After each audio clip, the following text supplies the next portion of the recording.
Imagine just trying to do your laundry and this mofo just is staring you down and you can't tell, is this guy just a crazy cosplayer? Or is this guy like not have his marbles intact and is gonna jump me just for trying to do my laundry and not wanting to talk about the Three Kingdoms? This was really the most fascinating episode out of the 5 because of how different it is from the formula that the previous episode set out. Not only do you barely get any of the main cast, in fact, you switch it to a brand new character who, I mean, of course you'd have to do so if you're going to introduce a rapper. I just was honestly under the impression it would be a mostly kind of duo sort of thing with Kongming kind of wanting to be the balance to whatever craziness he would probably bring in, because I was honestly buying into the fantasies of them finding someone who was either as crazy dressed as him or would just be such a bundle of high energy, because, I mean, that just kind of feels like the type of people he would hang out with. But the fact that they shifted into this pretty depressed kid, all things considered, I mean, the fact that he's so stressed that multiple victories piled on, that his ulcers in his stomach just honestly became such a health hazard and stress hazard that he ran away and now is burdened by guilt of people who expect high things of him.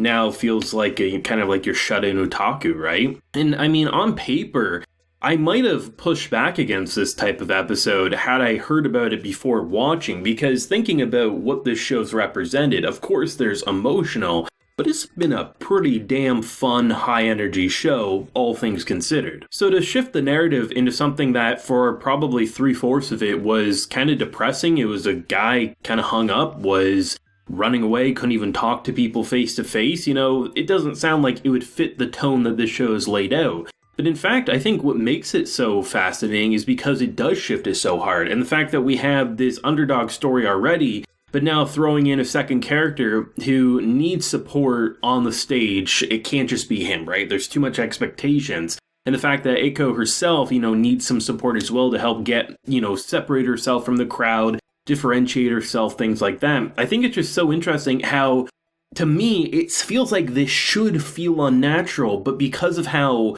different and contrasting it is to the previous episodes, it lends itself, in my opinion, to be the most fascinating episode out of the 5. I mean, I love the fact that they established it wasn't simply just stress, it wasn't simply like he was scared. It's a legit health hazard as well. I mean, ulcers, it can be something that's not life-threatening and isn't that big of a deal, but those who have them, especially if they're in your stomach, like stomach ulcers are no joke. I've had people in my family who a little bit of stress could just completely screw them over for multiple weeks at times. And some of them had pretty stressful lives, so it was kind of like an up and down thing for them. So the fact that, you know, you have someone who doesn't feel like he may have the most highest of self-confidence, but, you know, continues to outbeat in rap battles so many different people who probably people looked up to their whole lives, and then, you know, you pass out and people are obviously worried, but they expect you're going to come back.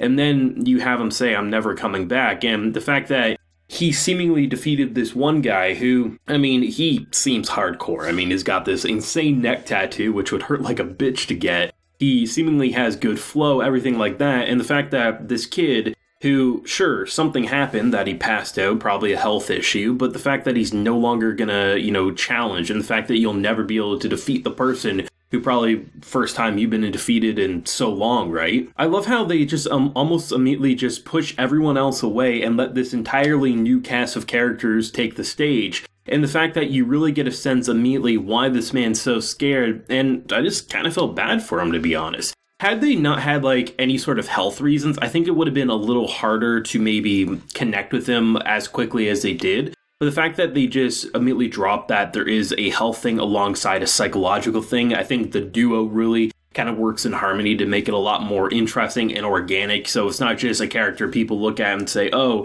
he's just scared because he passed out. Because if it was simply like he was scared because he passed out and didn't want to be embarrassed on the stage, I don't think it would be that strong of a reason to connect and say, I understand the fear of running away. But add in ulcers and things like that, I think it works quite well, especially just given because I've had such connections to that in my own family that I just understand what that does to people and how hard you have to keep your composure so that doesn't go out of control for you and you're not in such excruciating pain that you wonder, do I need to go to the ER, right? But I do think the star of this episode had to be the laundromat scene, because seriously, the fact that this man, you know, he studied and partied for, it felt like months, but it was really weeks, it felt like actually, but the fact that he just immediately is able to get through to a kid who I thought even he wouldn't be able to, because had we met him at the start, then sure, I mean, this man's going to navigate and make everyone his friend, but to have like 12, 15 minutes of seeing how down the dumps that he can't even like focus and give a kid a basketball without having a panic attack, right? So the fact that, you know, they're having this talk and then he just starts busting out some rhymes, and honestly, even though it may not have technically been a rap, as even this man calls out, I really enjoyed listening to our man. Just, you know, it was weird because they had this insane, almost LSD trip animation going on as you have this voice actor selling me on the bullshit he's spewing. I don't know what it is about Kongming, but like, I just love the fact that no matter what he does, like how absurd, how outlandish, the fact that he can make something his bitch without even trying is always going to bring a grin to my face. And I love how, you know, for someone who's so professional, like, they establish him within the first 2 minutes of this episode of just whatever he hears on the streets, he can turn it into a rhyme, and it actually is pretty damn fantastic. So the fact that he could sit down and really craft something that would be considered a masterpiece in this world, it's really cool to see him, you know, then look at this man just being the Three Kingdoms wild card that he is. And it just has me interested because it really does feel like if he can get over that hurdle, if he can get over that fear of his health pulling him down and not being able to live up to expectations,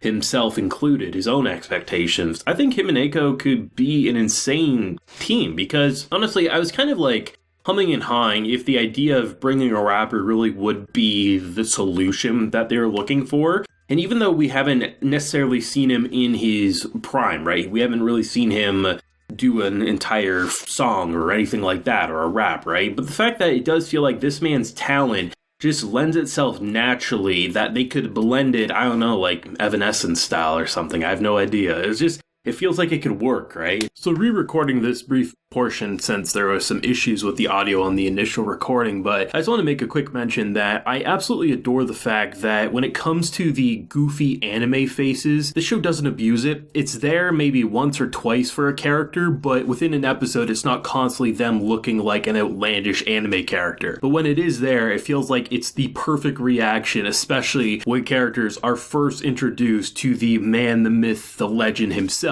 Because, I mean, whenever you see something of the Three Kingdoms in modern day, it's gonna raise an eyebrow, and I think an anime face goes a long way to sell you on the bullshit. The weirdest episode on paper, but goddamn, the tonal shift really lend itself to shape what seems to be the main cast in such an interesting direction. I'm ecstatic for more. Let me know your thoughts though down below. What did you think of the new character? Where do you think it's going to go now that he has shown up, even though, I mean, if you thought at the beginning of the episode, he probably wouldn't leave his room for more than going to do laundry, right? But it's insane to see how this man can get through to anyone and make everyone his friends, even if they don't want it. But thoughts if you have any, let me know down below. Leave a like if you enjoyed and subscribe if you're new around here. Till next time, everyone, please take care and have a good one.